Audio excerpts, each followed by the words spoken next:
अस्सलाम वालेकुम। जी last lecture में हमने सम के मतलब पढ़ा था। आज हम थोड़ा सा जो होम टैब है उसके बारे में पढ़ेंगे, थोड़ा सा उसका ओवरव्यू ले लेंगे ताकि हमें साथ साथ ये टैब्स भी क्लियर होते जाएं। तो अगर होम ग्रुप में देखें, होम टैब में देखें तो यहाँ पे सबसे पहला क्लिप बोर्ड का ग्रुप है। इसके अंदर क्या है, पेस्ट है, कट है, कॉपी है, फॉर्मेट पेंटर है। कट और कॉपी में सिंपल सी बात है, फ़र्क ये है कि अगर इस सेल को सेलेक्ट करके मैं यहाँ से कट करूँगा तो यहाँ पे जाके इसे मैं पेस्ट करूँगा तो ये पेस्ट हो जाएगा वहाँ से ख़त्म होके। जबकि इसको कॉपी करूँगा तो यहाँ पे जाके इसे पेस्ट करूँगा तो वहाँ भी रहेगा और यहाँ भी रहेगा। ठीक है। उसके बाद कॉपी में एक और आपको चीज़ बता दूं कि जब आप इसको कॉपी करते हो, कॉपी, और इसको यहाँ पे मैं पेस्ट करता हूँ, पेस्ट, तो अभी भी हाइलाइटिंग एरिया रहता है। तो अगर आप इससे जान छुड़ाना चाहते हो तो जहाँ पे आप पेस्ट करना हो वहाँ पे आप एंटर प्रेस कर दें तो वहाँ से कॉपी होके पेस्ट हो जाता है और वो उसका बॉर्डर बाकी नहीं रहता, सिलेक्शन बाकी नहीं रहती। उसके बाद यहाँ पे अगर मैं कुछ और लिख देता हूँ तो ये इसके ऊपर कुछ फॉर्मेटिंग अप्लाई भी है, जिसे बोल्ड, इटैलिक, अंडरलाइन भी कर लेता हूँ। तो ये फॉर्मेटिंग मैं यहाँ पे अप्लाई करना चाहता हूँ। तो बजाय इसके कि मैं ये सारी चीज़ें देख के करूँ कि पहले क्या हुआ है, बोल्ड हुआ है, इटैलिक हुआ है, कलर कौन सा है, ये सारी चीज़ें देखने के बजाय मैं सिंपल इसको सेलेक्ट करता हूँ। यहाँ से फॉर्मेट पेंटर है, इस पर क्लिक करता हूँ तो क्या करता है, जिस सेल पर क्लिक करूँगा तो वो सेल वैसा हो जाएगा जैसा कि उसने पिछले सेल के अंदर मौजूद था।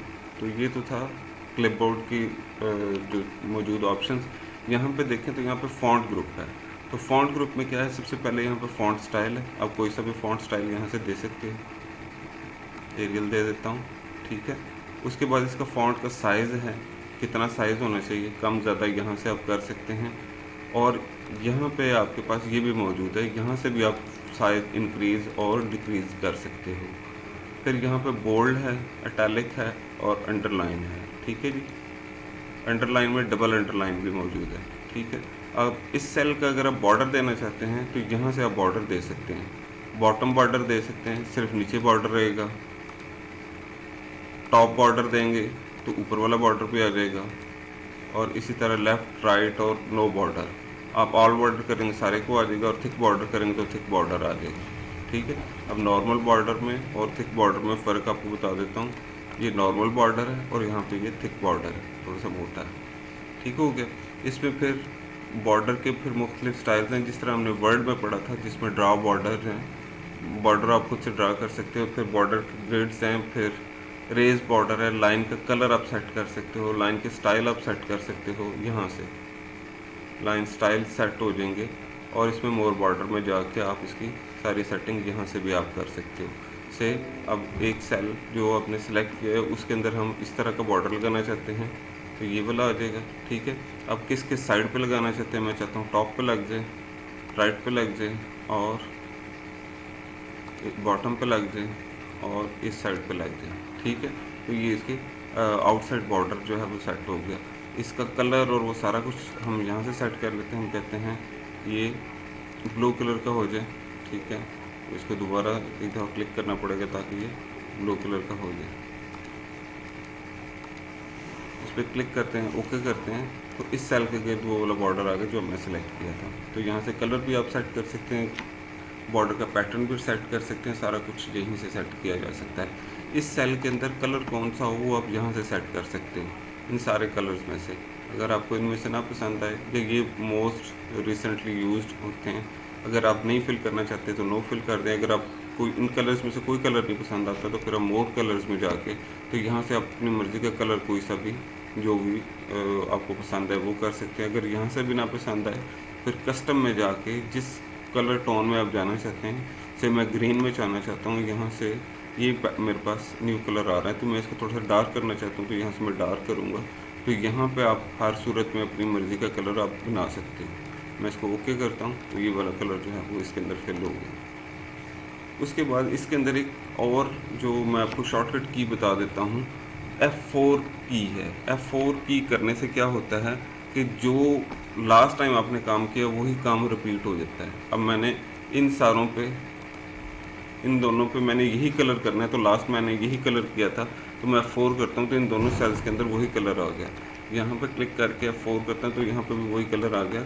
यहाँ पे भी F4 करता हूँ तो ये सब में वही कलर आ गया जो मैंने अभी थोड़ी देर पहले दिया था जी।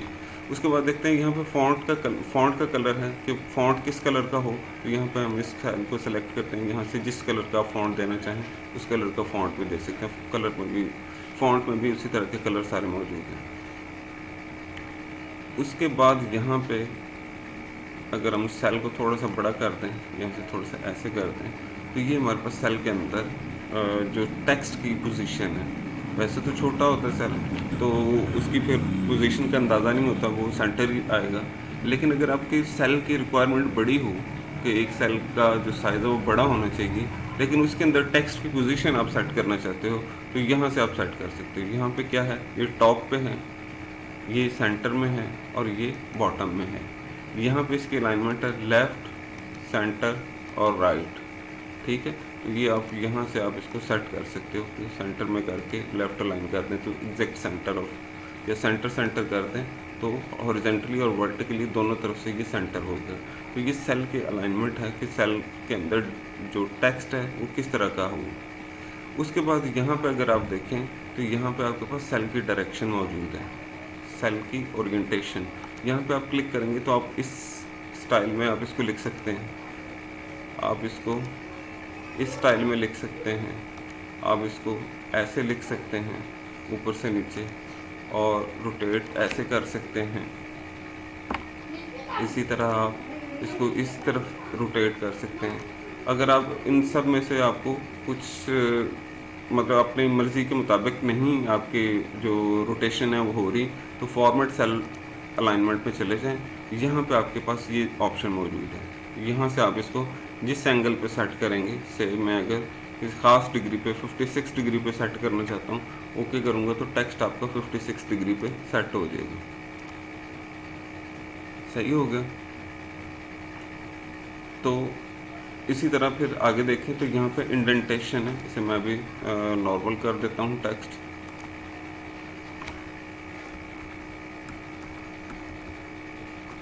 नॉर्मल टेक्स्ट मैंने कर दिया, इसको सेंटर लाइन कर देता हूँ।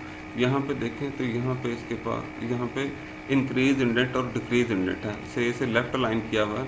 तो अब मैं अगर इंक्रीज इंडेंट करता हूँ तो क्या होगा, ये टेक्स्ट इस साइड पे जाता जाएगा। सेल ये है लेकिन वो लिखा हुआ इधर आ रहा है। इसी तरह डिक्रीज इंडेंट करूँगा तो ये फिर इस तरफ साथ होता जाएगा, यानी कि इसका जो इंडेंटेशन है वो आगे पीछे मूव होता है। ये सेल की डायरेक्शन है कि सेल के अंदर लेफ़्ट टू राइट लिखा जाए या राइट टू लेफ़्ट लिखा जाए। ये आप ज़ाहिर है इंग्लिश आप लिखते हो तो आप लेफ़्ट टू राइट ही लिखते हो। उसके बाद यहाँ पे देखें तो यहाँ पे रैप टेक्स्ट है। रैप टेक्स्ट क्या होता है, से एक सेल के अंदर मैंने लिखा है, कुछ भी लिख देता हूँ, ये इतना बड़ा मैंने लिख दिया। तो अब देखें अगर मैं नेक्स्ट सेल में लिखूँगा तो पिछले वाला जो टेक्स्ट है वो आधा मुझे नज़र आएगा और आधा नहीं नज़र आ रहा। तो उसके लिए मुझे क्या करना है, मैं ये चाहता हूँ कि ये सारे का सारा टेक्स्ट डिस्प्ले हो। तो या तो मुझे ये करना पड़ेगा कि इस कॉलम को बड़ा करना पड़ेगा ताकि ये टेक्स्ट डिस्प्ले हो सके, या फिर कुछ और मुझे करना पड़ेगा। वो ये करना पड़ेगा कि अगर मैं ये चाहता हूँ कि मैं कॉलम की विड्थ नहीं बढ़ा सकता या मुझे नहीं बढ़ानी, मुझे कंटेंट जो है वो इसी सेल के अंदर चाहिए, बेशक इसकी हाइट ज़्यादा हो जाए, तो फिर मैं इसको रैप टेक्स्ट कर देता हूँ। इस पर क्लिक करूँगा तो ये आपका रैप टेक्स्ट हो गया, टेक्स्ट पूरा इसी विड्थ के अंदर आ गया। अब आप चाहें तो यहाँ पर डबल क्लिक करें तो इसको जो इसका मैक्सिमम टेक्स्ट की जो साइज़ है उसके मुताबिक उसकी हाइट जो है वो सेट कर देगा। तो इसको टेक्स्ट रैप कहते हैं। और अगर आप लिखते हुए से आपने कुछ भी लिखा है, जैसे